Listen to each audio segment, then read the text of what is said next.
శ్రీనివాస్ గారు, పత్రికల్లో వచ్చిన కథనాలే సిట్ పత్రికలకు లీక్ ఇస్తోందంటూ జైలు పక్కన బిల్డింగ్ టెర్రస్ పై నుంచి ఫోటోలు తీస్తున్నారంటూ ఆయన చాలా మాట్లాడారు. అయితే ఇక్కడ పాయింట్ ఏంటంటే ఆధారాలు, దుబాయ్లో ఇల్లు అన్నారు, ఇల్లు చూపించాలి కదా, లేదు ఈ ఫ్లాట్లో ఉన్నారు, ఫ్లాట్లో ఉంటే లేకపోతే భేటీలు జరిగితే అది ఎట్లా సాక్ష్యాధారాలు అవుతాయి? ఇదంతా సరే మురికి మీడియా నానా చేత ఇదంతా రాయొచ్చు, అది వేరే విషయం. ఛార్జ్షీట్లో ఉన్న విషయాలు రాస్తున్నామని చెప్పొచ్చు, లేదు వీళ్ళే ముందు రాసిన తర్వాత ఛార్జ్షీట్లో అవి పెట్టచ్చు, ఏదైనా జరగవచ్చు. కానీ బట్ పత్రికా కథనాలే ఛార్జ్షీట్గా అన్న వాళ్ళ మన ధనంజయ రెడ్డి గారు కానీ వాళ్ళ వాదనలు కానీ తాజా పరిణామాల మీద మద్యం కేసు సంబంధించి మీ అభిప్రాయం ఏంటి?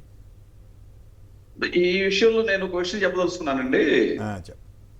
ఈ పెట్టే కేసులన్నీ కూడా ఎలా ఉన్నాయంటే, ఒక గాలి పోగేసి ఒక కథనం వెళ్ళి ఆ రెడ్ బుక్ లో ఎవరెవరిని అరెస్ట్ చేయించాలో వాళ్ళ పేర్ల ప్రకారంగా 1 by 1 ఫలానా వ్యక్తిని అరెస్ట్ చేయాలి, ఒక స్టోరీ దానికి అల్లి కేసులు రిజిస్టర్ చేయడం, ఆరోపణలతో కేసులు రిజిస్టర్ చేస్తున్నారండి.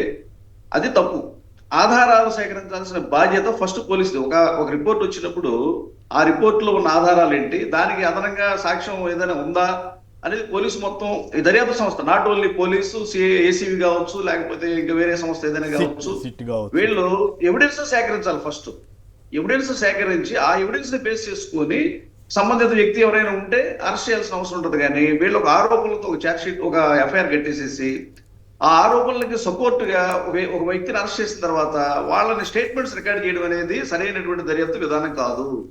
ముద్దాయికి నిజంగా నేరం చేసినటువంటి ముద్దాయి కూడా తను ఒప్పుకోవాల్సిన అవసరం లేదు, మౌనంగా ఉండేటువంటి రైట్ ముద్దాయికి ఉంది. అలాంటిది ఒక వ్యక్తి పైన ఆరోపణలు చేసి అతను అరెస్ట్ చేసేసి మీరు చెప్పండి పలానా చెప్పండి అని చెప్పి ఇన్సిస్ట్ చేసేటువంటి అధికారం దర్యాప్తు సంవత్సరం లేదండి. అది ఇన్వెస్టిగేషన్ విధానం కూడా మారాల్సినటువంటి అవసరం ఉంది. స్పష్టమైనటువంటి సాక్ష్యాధారాలు పోలీసు వారు సేకరించిన తర్వాతే ఆ వ్యక్తి పైన కరెక్ట్ గా నేరం నిరూపించేటువంటి అవకాశం ఉందని నమ్మిన తర్వాతే అతను అరెస్ట్ చేయడం కానీ కోర్టు ముందు హాజరుపరచడం కానీ జరగాల్సినటువంటి అవసరం ఉందండి. ఈ విషయంలో కోర్టులు కూడా మొన్న హైకోర్టు వారు కనుక సర్కులర్ ఇచ్చినట్టుగా మీడియా కేసులకు సంబంధించి, అలాగే ఈ రాజకీయ ప్రేరేపిత కేసుల్లో కూడా, పొలిటికల్ లీడర్స్ పైన పెట్టే కేసుల్లో కూడా స్పష్టమైనటువంటి ఆధారాలతో పోలీసు వారు ఛార్జ్ షీట్ దాఖలు చేసిన తర్వాత కోర్టు వారు దాన్ని పరిశీలించి ఈ ఛార్జ్ షీట్ లో అంశాలు కరెక్ట్ గా ఉన్నాయి అని చెప్పేసి సమన్స్ ఇవ్వడమో వారెంట్ ఇవ్వడమో జరిగిన తర్వాత మాత్రమే ఆ సంబంధిత వ్యక్తులు కోర్టుకు కలవడమో లేకపోతే అరెస్ట్ చేయడం జరగాలి తప్ప ఊరికి ఆరోపణలతో ఒక వ్యక్తిని అరెస్ట్ చేయడం, తీసుకొచ్చి కూర్చోబెట్టి అతని దగ్గర కొన్ని ప్రశ్నలు వేయడం, ఇంకొక వ్యక్తిని తీసుకొచ్చి కొన్ని ప్రశ్నలు వేయడం, వీళ్ళిద్దరి మధ్య సరైనటువంటి లింక్ లేదు కాబట్టి లేదు నేరం చేశారని చెప్పేసి అక్కడ కలిశారు ఇక్కడ కలిశారని చెప్పేసి చెప్పడం అనేది కరెక్ట్ అయినటువంటి ఇన్వెస్టిగేషన్ విధానం కాదండి. ఇది మారాలి. ఇంకొక విషయం, పొలిటికల్ లీడర్స్ ఒక పార్టీలో ఉండేవాళ్ళు మిత్రులుగా ఉంటారు, అనేక కార్యక్రమాలపై అనేక చోట్ల కలుస్తూ ఉంటారు. కలిసినంత మాత్రాన నేరం చేసినట్టే ఎట్లా? మీరు ఇప్పుడు ఈ డిస్టిలరీ కంపెనీలు కానివ్వండి, లేకపోతే సరఫరా కంపెనీలు కానివ్వండి, పలానా కంపెనీ ఇంత డబ్బు పలానా వారికి ఇచ్చింది అనేది ఎక్కడ కూడా స్పష్టత లేదు. ఈ మొత్తం తీసుకెళ్లి జగన్మోహన్ రెడ్డి గారికి లింక్ పెడుతున్నారు. వీళ్ళ టార్గెట్ ఏంటంటే ఏదో కేసులో జగన్మోహన్ రెడ్డి గారిని అరెస్ట్ చేయాలనేటువంటి లక్ష్యంతోనే చంద్రబాబు నాయుడు గారు, లోకేష్ గారు ఈ దర్యాప్తు సంస్థను ప్రేరేపించి వ్యవహారాలు నడిపిస్తున్నారు తప్ప సరైనటువంటి చట్టపరంగా జరగాల్సిన విధంగా ఇన్వెస్టిగేషన్ అయితే జరగట్లేదండి. ఇప్పుడు ఈ మిథున్ రెడ్డి గారి అరెస్ట్ విషయంలో కూడా నేను చూశాను, ఈనాడు పేపర్లో, ఆంధ్రజ్యోతి పేపర్లో రాసిన కథనాలు చూశాను. ఏదో సమావేశాలు జరిగినాయి, వాళ్ళు డబ్బులు ఇచ్చేసారు, వీళ్ళకి 50 కోట్ల నుంచి 60 కోట్లు ముట్టినాయి వీళ్ళకి ప్రతి నెల. ఆ డబ్బులన్నీ కలిపి 3,500 కోట్లు అయినాయి. ఈ డబ్బులన్నీ తీసుకెళ్లి లెక్కర్ కంపెనీల వాళ్ళ మీద కూడా కేసులు అవుతాయి కదా, నిజంగా ఇచ్చుంటే వాళ్ళు కదా కంప్లైంట్ చేయాల్సింది. అసలు వాళ్ళ కంప్లైంట్ లేవున్నట్టుగా ఎక్కడ లేదు కదా. ఒక విషయం గమనించండి, ప్రభుత్వంలో ఇప్పుడు చంద్రబాబు నాయుడు గారు సపోజ్ ఒక కంపెనీ నుంచి కమిషన్ తీసుకోవాలండి, దానికి ఏజెంట్లు అవసరం ఆయనకి. ఆ కంపెనీ వాళ్ళు పంపించరా డైరెక్ట్ గా? నిజంగా కరప్షన్ చేయాలని ప్రభుత్వంలో ఉన్నటువంటి అధికారం అనుకుంటే ఒక టీంని పెట్టి కలెక్షన్ టీం అంట, కలెక్షన్ ముఠా, ఆ ముఠా సభ్యుల పేర్లు ఏంటో లేవు, ఆ కంపెనీ వాళ్ళపైన కేసులు లేవు. అందుకే వీళ్ళు రాస్తున్న రాతలు చూసే నేను మురికి మీడియా అని పిలుచుకుంటున్నాను ముద్దుగా. అవునండి, అంటే రాతలంటే దీన్ని నేను అనేది ఏంటంటే దర్యాప్తు విధానం మారాలి. అది బాగా చెప్పారు. ఊరికి అరెస్ట్ చేసేసిన తర్వాత చెప్పమని పోలీస్ కస్టడీకి అడగడం. రైట్. ఇప్పుడు లిక్కర్ స్కామ్ అనేది, ప్రకాష్ గారు, అదండి లిక్కర్ స్కామ్ అనేది నిజంగా జరిగింది చంద్రబాబు నాయుడు గారి హయాంలో. ఇందాక కూడా మాట్లాడారు. అంటే రాష్ట్ర ఆదాయాన్ని కొల్లగొట్టి ప్రైవేటు వ్యక్తులకు పంపకాలు చేసింది చంద్రబాబు నాయుడు గారు. డైరెక్ట్గా క్యాబినెట్లో ఏదైతే తీర్మానం చేయదలిచారో జిఎస్టీ పెంచడం కానీ లేదా ఈ ప్రివిలేజ్ ఛార్జెస్ పెంచడం, అది కూడా ఆయన తొలగిస్తూ ముందుకెళ్ళారు.